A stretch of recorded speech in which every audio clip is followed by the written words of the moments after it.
Kinilig Sherlyn Mulak sa surprise gift ni Vico para kay Atasha.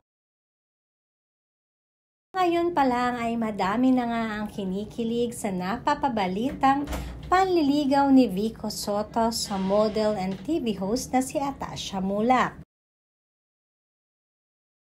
Maging ang bawat parents ng dalawa ay excited kung ano nga ba ang magiging kahinatnan ng kanilang relasyon.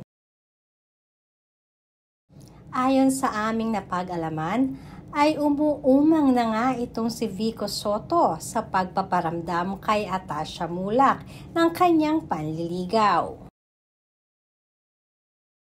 Pa-surprise ngang pinahatiran ng regalo ni Vico sa set ng Eat Bulaga si Atasha. Na-surprise at gulat na gulat nga si Atasha sa ginawang ito ni Vico. Kaya naman wala nang nagawa ang dalaga at tinanggap na lang ito. Mabilis na naikwento naman ito ni Atasha sa mami niyang si Sherlyn Mulak at kinilig din di umano si Sherlyn sa ginawang gesture ni Vico.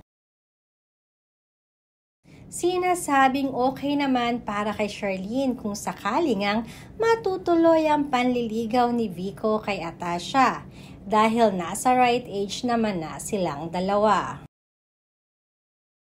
Though kinakabahan di umano si Sherlyn bilang mami, pero alam niya at may tiwala siya sa anak and kay Vico dahil it seems na very nice guy naman di umano si Vico.